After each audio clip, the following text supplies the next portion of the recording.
The making of a Prime Minister. मुश्किलों का अंबार है, वही तो मेरे हौसलों की मीनार है। हिंदुस्तान में दो प्रधान दो निशान नहीं चलेंगे। इतनी ताकत ये पाकिस्तान के खिलाफ लगा दे तो आतंकवाद आसान हो गया। हम चुनौतियों से टकरा रहे हैं। सर्जिकल स्ट्राइक और एयर स्ट्राइक करके नए भारत के सामर्थ्य का संदेश भी दे दिया है। तुम उठो, तिरंगा लहरा दो। जननायक नरेंद्र मोदी के 20 वर्ष पुराने भाषणों पर आधारित एक बेहद लोकप्रिय कार्यक्रम। क्या कहते हैं नरेंद्र मोदी?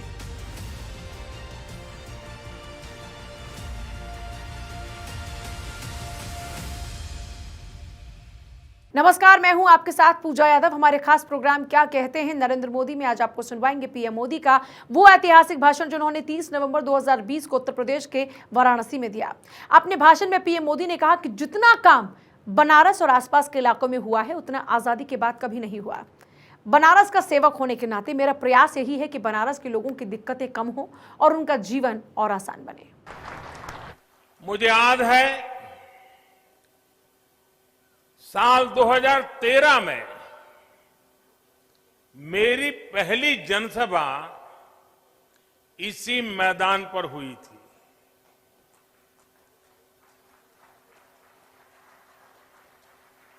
और तब यहां से गुजरने वाला हाईवे 4 लेन का था।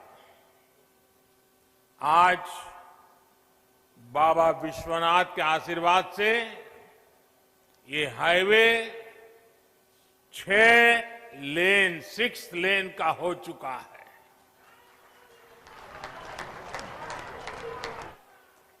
पहले जो लोग हंडिया से राजा तालाब आते जाते थे उन्हें पता है इस हाईवे पर कितनी ज्यादा मुश्किलें आती थी।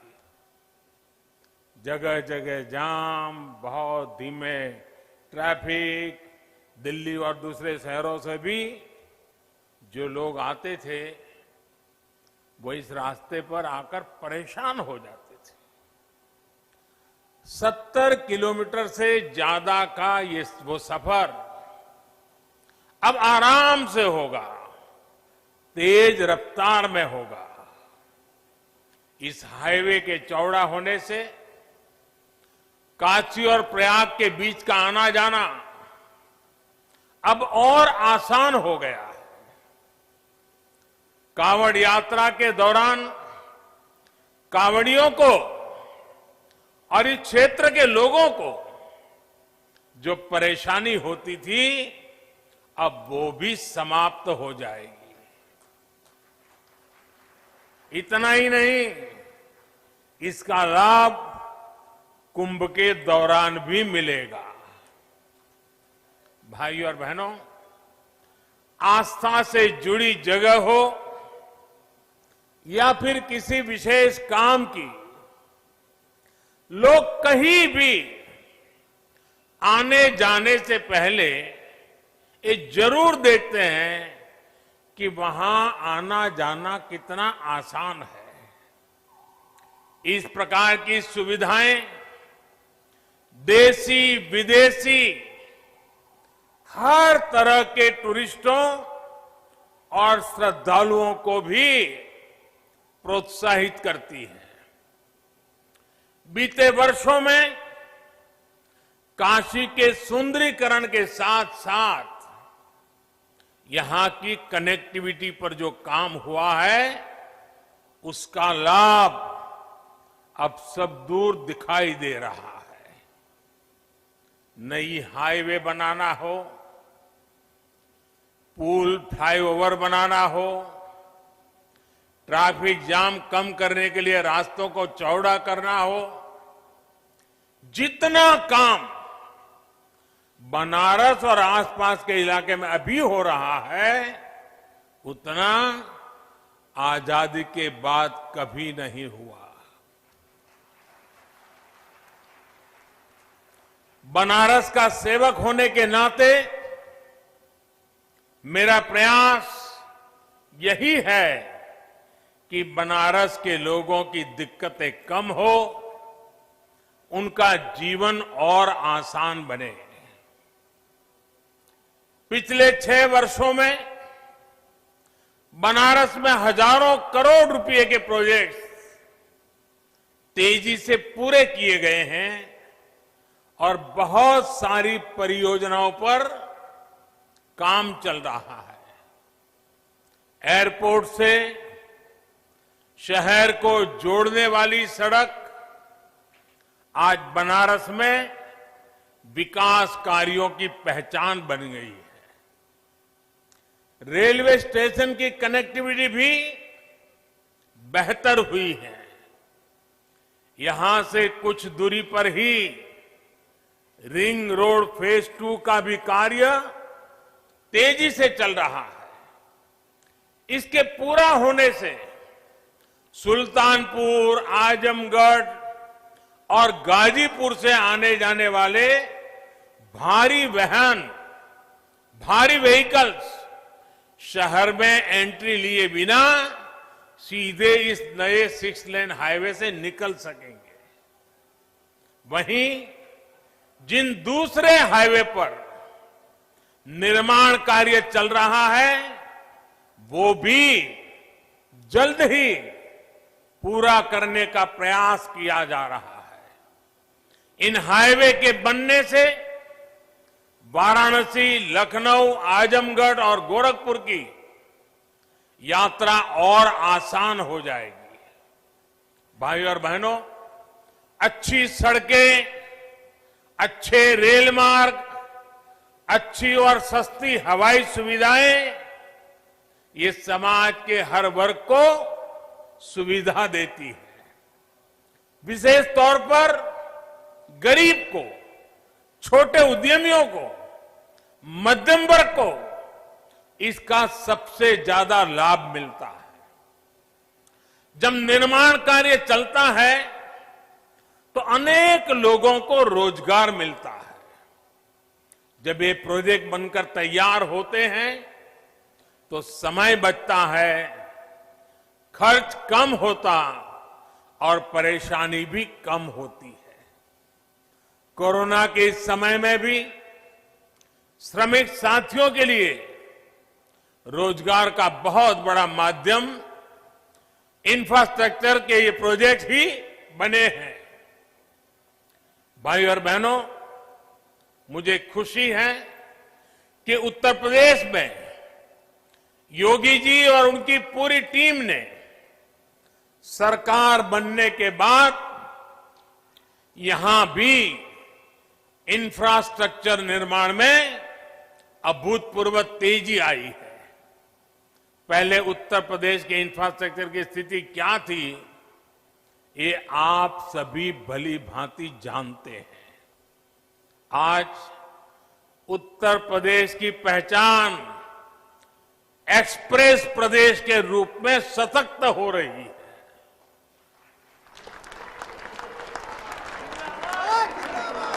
यूपी में कनेक्टिविटी के हजारों करोड़ के 5 मेगा प्रोजेक्ट्स पर एक साथ काम चल रहा है। आज पूर्वांचल हो, बुंदेलखंड हो, पश्चिमी उत्तर प्रदेश हो, हर कोने को एक्सप्रेस वे से जोड़ा जा रहा है। देश के 2 बड़े और आधुनिक डिफेंस कॉरिडोर में से एक हमारे उत्तर प्रदेश में ही बन रहा है। भाइयों बहनों, रोड ही नहीं बल्कि एयर कनेक्टिविटी को भी सुधारा जा रहा है। 3-4 साल पहले यूपी में सिर्फ 2 बड़े एयरपोर्ट ही प्रभावी रूप से काम कर रहे थे। आज करीब 1 दर्जन एयरपोर्ट यूपी में सेवा के लिए तैयार हो रहे हैं। यहां वाराणसी के एयरपोर्ट के विस्तारीकरण का काम चल रहा है। प्रयागराज में एयरपोर्ट टर्मिनल जितनी तेजी से बना, उसने एक नया रिकॉर्ड ही बना दिया था। इसके अलावा कुशीनगर के एयरपोर्ट को भी इंटरनेशनल एयरपोर्ट के रूप में विकसित किया जा रहा है। नोएडा के जेवर में इंटरनेशनल ग्रीनफील्ड एयरपोर्ट पर भी तेजी से काम चल रहा है। साथियों, जब किसी क्षेत्र में आधुनिक कनेक्टिविटी का विस्तार होता है तो इसका बहुत बड़ा लाभ हमारे किसानों को भी होता है, खेती को होता है। बीते वर्षों में निरंतर ये प्रयास हुआ है कि गांवों में आधुनिक सड़कों के साथ साथ भंडारण की, कोल्ड स्टोरेज की आधुनिक व्यवस्थाएं खड़ी की जाए। हाल में इसके लिए 1,00,000 करोड़ रुपए का स्पेशल फंड भी किसानों के लिए बनाया गया है। इसी साल देश के इतिहास में पहली बार चलते फिरते कोल्ड स्टोरेज यानी किसान रेल शुरू की गई है। इन प्रयासों से किसानों को नए बाजार मिल रहे हैं, बड़े शहरों तक उनकी पहुंच और बढ़ रही है और इसका सीधा प्रभाव ये पड़ रहा है यानी कि उनकी आय पर भी इसका प्रभाव पड़ रहा है। साथियों, वाराणसी सहित पूर्वांचल में ही जो बेहतरीन इंफ्रास्ट्रक्चर तैयार हुआ है उसका बहुत अधिक लाभ इस पूरे क्षेत्र को हुआ है।